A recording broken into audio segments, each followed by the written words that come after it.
Everything you want in life is on the other side of Cringe Mountain. That's high agency. Being cringe is being high agency. Okay, hi. Negronis with Nord, episode 98.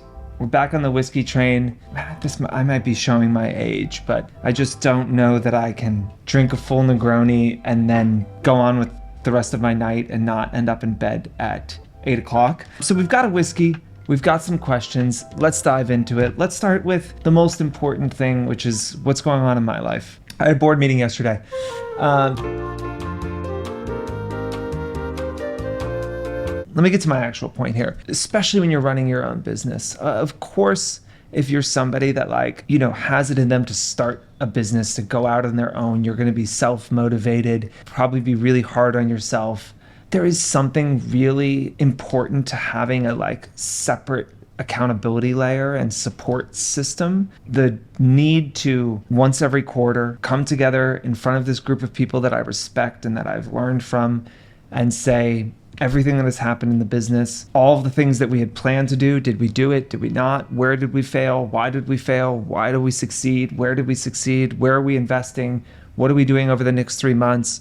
It creates a sense of pace in your life. So many of us want bigger lives. We want bigger things out of our life. We often know what we need to do to get those things. We just don't do it. And for me, having that accountability, knowing I have to stand in front of that group of people, not wanting to say, oh, I know I said I would do this. I didn't because I was scared or because I didn't feel like it or it was an unpleasant or difficult thing to do is just not an option. Whatever you can do to set up some of those accountability structures yourself can be hugely powerful. Business owner, entrepreneur side of the internet gets these things that they're obsessed with every once in a while. Right now, it's the idea of high agency. Moving forward is in relentless pursuit of your goals. You're sending that cold email. You are asking for that opportunity. You are entering a room of people you don't know and going up and saying hi to as many people as you can. This thing getting passed around, I feel like it was on some podcast where the woman said everything you want in life is on the other side of Cringe Mountain. That's high agency. Being cringe is being high agency. I'm very fortunate to have a board that deeply believes in me, in this company, in our ability to be great, and won't accept a reality where we're operating outside of that potential. Having people tell you hey, I think you're wasting your potential. I think you could do more. I think you could try harder. I think you could be more cringe and put yourself out there.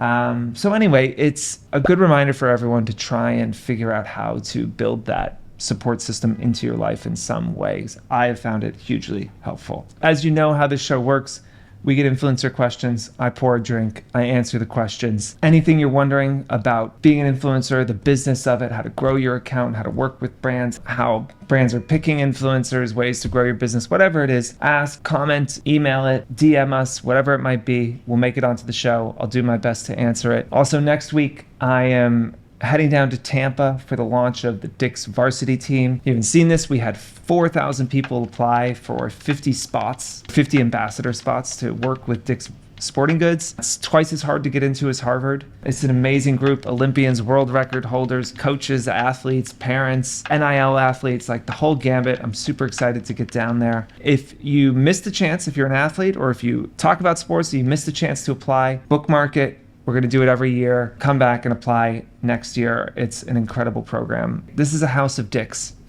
Question number 1. H&M has just announced that they're using AI to allow models to use their likeness in Gen AI and get paid for it. How will this kind of tech impact influencers and brands? We had a whole episode talking about AI and Gen AI, and I don't want to rehash that, but if you haven't listened to it, you should go. I was talking to a reporter yesterday about this, and ultimately, I believe that people like social media because they like connecting with other people. For us as humans, to get the same payoff and the same dopamine hit from connecting with computer-generated content is possible. I could see that happening. Ultimately, I believe it's the human side of this that people really crave. and that's what they like. And brands are going to use it to drive down the costs of photo shoots and blah, blah, blah, and all of these things. And it's going to have some impact on the industry. And in the long run, I think it could be harder and harder for UGC type smaller creators to make money because brands will just be able to use Gen AI and all of this. But think about the like amazing quality of content that creators make, and they can do it for really cheap. And brands still spend hundreds of thousands of dollars doing photo shoots. Why would they do that? They could just work with a creator.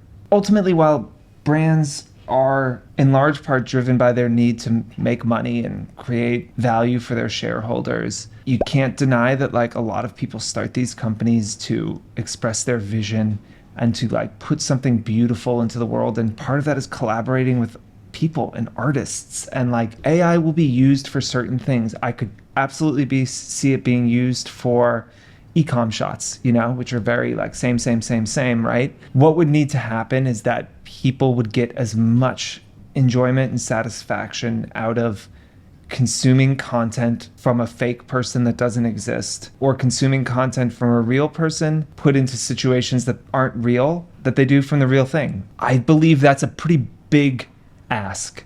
Often people conflate a technology's existence, and even that technology being maybe better or more efficient, with adoption. And adoption takes a really long time. E-commerce has been around since 1990. It is still not as big as physical retail. Well, why? Oh, it's better, right? You don't have to leave your house. You just order, it comes to you. It's more efficient, but people are still going into stores. That's changing, and that will continue to change, right? But like, the world doesn't change overnight because the technology exists. But as we said in the last episode, it also doesn't make sense for you to put your head in the sand and hope that this won't impact your life, because it very well may. Quick question, which movies or TV is your favorite representation of social media? I would say none. Most filmmakers are reluctant to put films in modern times. I think partially because phones make it boring.